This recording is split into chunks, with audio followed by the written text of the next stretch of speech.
Hello students, class 5th. How are you? I hope you all are fine. Today we will study chapter number 2 Hindi reader. Chapter name is बातचीत का तरीका. इस chapter में आपको ये बताया गया है कि आपको बड़ों से और छोटों से किस प्रकार बातचीत करनी चाहिए जिससे आप सभ्य लगें, समझदार लगें. आपको कैसे शब्दों का चयन करना चाहिए जिससे आपके जो माता पिता हैं या बड़े बुजुर्ग हैं वो आपको प्यार करें और जो छोटे हैं वो आपका आदर करें. देखिए चैप्टर पढ़ते हैं. एक कहावत है, बातन हाथी पाइए बातन हाथी पाऊँ. इसका अर्थ क्या है? इसका मतलब ये है कि अगर ढंग से बात की जाए तो सुनने वाला भी खुश होता है और इनाम भी दे सकता है.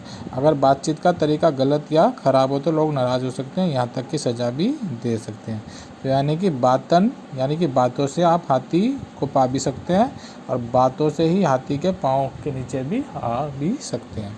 तो यानी कि आप अपने बातचीत से ही किसी को खुश भी कर सकते हैं और किसी को नाराज़ भी कर सकते हैं. अब घर की ही बात लो. घर में माता पिता होते हैं, दादा दादी होते हैं और बहुत से बड़े लोग होते हैं. वे सब तुम्हारी देखभाल करते हैं, इस बात का प्रयत्न करते हैं कि तुम अच्छे बनो, अपने पैरों पर खड़े हो सको और समाज में सम्मान पा सको.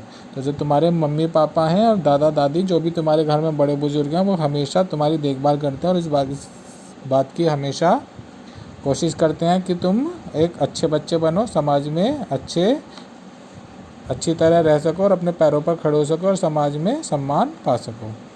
जब वे तुम्हारे लिए इतना सब कुछ करते हैं तो तुम्हारा भी यह कर्तव्य हो जाता है कि उनसे नम्रता शिष्टता से बात करो. यानी कि अगर आप आपके माता पिता, आपके दादा दादी, आपके बड़े बुजुर्ग आपके लिए इतना सब कुछ करते हैं तो आपका ये कर्तव्य हो जाता है कि आप उनसे शिष्टाचारपूर्ण, सभ्यता से, विनम्रता से, मतलब कि आप उनसे प्यार से, प्रेम से बातें करें. यदि वे प्रसन्न होते हैं तो वे तुम्हारे लिए उनके मन में और अधिक स्नेह जागता है. सबसे बड़ी बात है कि तुम भी कल बड़े हो जाओगे. क्या तुम ये चाहोगे कि तुमसे छोटे तुमसे अशिष्टता से बात करें? वो कह रहे हैं कि अगर तुम कल को बड़े हो तो क्या तुमको ये अच्छा लगेगा कि तुमसे जो छोटे हैं वो तुम्हारे साथ बदतमीजी से और तेज़ आवाज़ में बात करें. इसलिए जो काम तुम्हें अपने लिए पसंद नहीं है वो दूसरों के लिए भी ना करें. तो यानी कि हमें अपने बड़े बुजुर्गों से, माता पिता से प्रेम पूर्वक, आदर सहित बात करनी चाहिए. समाज में हर किसी से आशा की जाती है कि लोग सभ्यता के नियमों का पालन करें. सभ्यता में चाल चलन और बातचीत दो मुख्य बातें हैं. इनके आधार पर ही तय किया जाता है कि कौन सभ्य और कौन असभ्य. अब बताओ कि कौन असभ्य कहलाना चाहेगा? कौन चाहेगा कि लोग उसका बुरा कहें? सब लोग ये चाहते हैं कि उनकी सब तारीफ़ करें, उनकी बड़ाई करें. इसलिए अगर आप चाहते हैं कि आपकी सब लोग बड़ाई करें तो आपको सभ्य बन के उनसे प्रेम पूर्वक, आदर सहित बात करनी चाहिए. अगर आप उनसे लड़ाई झगड़ा करेंगे, ऊंची आवाज़ में बात करेंगे तो सब लोग तुमको बुरा कहेंगे, गलत कहेंगे और कोई भी ये नहीं चाहता कि उनको कोई गलत कहे. समाज में बातचीत अलग अलग ढंग से होती है किंतु सब ये चाहते हैं कि बड़ों के प्रति आदर का भाव रहे. बातचीत इस तरह से हो कि सुनने वाले को कष्ट ना पहुँचे, उसका मन दुखी ना हो. बातचीत के अच्छे तरीकों में पहली महत्वपूर्ण बात है विनम्रता. विनम्रता मतलब प्रेम पूर्वक, धीरे से, धीमी आवाज़ में आपको बातचीत करनी चाहिए. बातचीत ऐसी होनी चाहिए कि सामने वाला उसको बुरा ना लगे. मान लो किसी बड़े व्यक्ति ने तुम्हें बुलाया. अगर बातचीत का तरीका तुम्हें आता है तो तुम कहोगे जी आया. अगर मान लो कोई बड़ा व्यक्ति और आपको आवाज़ लगाते हो तो आप कैसे कहोगे? जी आया. और दूसरा तरीका क्या है? दूसरा तरीका जो है वो कहोगे हाँ मैं आता हूँ. तो आप बताओ दोनों में से कौन सा अच्छा सुनने में लग रहा है? जी आया या हाँ आता हूँ? तो पहले उत्तर से बुजुर्ग खुश होंगे, दूसरे उत्तर से वह नाराज़ भले ना हो, खुश भी नहीं होंगे. अगर आप इस तरह से बोलेंगे हाँ आता हूँ तो वो भले ही आपसे नाराज़ ना हो लेकिन आपसे खुश भी नहीं होंगे. लेकिन आप उनसे कहोगे जी आया, जी लगा के बात करेंगे तो वो हमेशा से खुश होंगे. बातचीत में विनय झलकनी चाहिए. बातचीत करते समय अपनी ही बातें नहीं हाँकनी चाहिए. सामने वाले की बात पूरे ध्यान और धीरज से सुननी चाहिए. कई व्यक्ति होते हैं जो बातचीत करते केवल अपनी अपनी बातें बोलते हैं, दूसरों की सुनते ही नहीं. वो भी बहुत गलत तरीका है. हमेशा दूसरों की बात भी सुननी चाहिए. बातचीत के दौरान हो सकता है कि वे ऐसी बात कहते हैं जिससे तुम सहमत ना हो सको. ऐसी हालत में पहले उन्हें अपनी बात पूरी कहने का मौका देना चाहिए. बातचीत में ही बार बार टोकना अच्छा नहीं माना जाता. हो सकता है कि सामने वाला व्यक्ति कुछ ऐसी बात कह रहा हो जो सही ना हो और हमें अच्छी ना लगे, लेकिन हमें उसकी पूरी बात सुननी चाहिए. जब वह बात अपनी ख़त्म कर ले उसके बाद ही उनको जवाब या जो भी हमें उनको कहना वो कहना चाहिए. बार बार बीच में टोकना अच्छा नहीं माना जाता. अगर टोकना ज़रूरी हो तो कहना चाहिए माफ़ कीजिए मैं आपसे सहमत नहीं हूँ. और अगर आपको किसी की बात अच्छी नहीं लगी और उसको टोकना भी है तो टोकने का भी एक तरीका होता है। उसमें आपको कहना चाहिए माफ़ कीजिए, मैं आपकी बात से सहमत नहीं हूँ, या माफ़ कीजिए आपकी बात स्पष्ट नहीं है। तुमने देखा होगा कभी कभी जब कई लोग किसी विषय पर बातचीत कर रहे होते हैं तो कुछ लोग एक साथ उठ के प्रश्न करने लगते हैं। नतीजा यह होता है कि किसी की बात किसी को भी सुनाई नहीं पड़ती और केवल हो अल्लाह होने लगता है। तो कभी देखा होगा, वो कह रहे हैं कि तुमने कभी ये देखा होगा कि एक ही बातचीत एक जगह पे बैठ के जब काफ़ी लोग बातचीत करते हैं तो एक ही साथ कई व्यक्ति बोलने लगते हैं, कई व्यक्ति एक ही बात बार बार उठाने लगते हैं, प्रश्न करने लगते हैं। तो होता यह है कि किसी को भी किसी की बात समझ नहीं आती, क्योंकि जब एक साथ बहुत सारे व्यक्ति बोलेंगे तो कोई भी बात स्पष्ट नहीं होगी और किसी की बात समझ में नहीं आएगी, वो केवल हो अल्लाह शोर होने लगता है। अगर ऐसा मौका है तो तुम भी अपनी बारी आने पर ही प्रश्न पूछना चाहिए। और अगर आप कहीं पे बहुत सारे व्यक्तियों के बीच में बैठे हैं तो आपको अपनी बारी आने पर ही प्रश्न पूछने चाहिए। एक साथ बोलोगे तो किसी को किसी की बात ही समझ में नहीं आएगी, केवल शोर होएगा।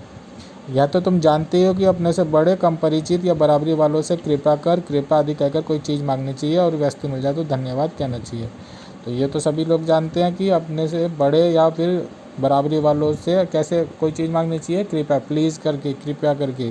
और जब आपको वो वस्तु मिल जाए तो आपको थैंक यू और धन्यवाद कहना चाहिए। तुमने एक बात देखी होगी, पास पास बैठ के बातचीत करते हुए कुछ लोग बहुत ज़ोर ज़ोर से बोलने लगते हैं। कभी कभी यह भी देखा होगा, प्रश्न पूछने वाला धीरे से प्रश्न पूछता है लेकिन उत्तर देने वाला ज़ोर ज़ोर से बोलकर जवाब देता है। ऐसा करना अच्छा नहीं माना जाता। सामने वाला बहरा तो है नहीं, ज़ोर से बोलने पर आसपास के लोगों को परेशानी हो सकती है। आवाज़ ऐसी होनी चाहिए जो सामने वाला आसानी से सुन सके। वो कह रहे हैं कि अगर आप कहीं पे बैठ के किसी से बातचीत कर रहे हैं तो आप ज़ोर से ना बोल के उससे आराम से बात कीजिए, क्योंकि सामने वाला भी बहरा नहीं है, वो भी आपकी बात धीरे से सुन सकता है। धीरे से बोलेंगे तो आप सभ्य लगेंगे, शिष्टाचारी लगेंगे। ज़ोर से बोलेंगे तो आप असभ्य लगेंगे और सामने वाले को परेशानी हो सकती है।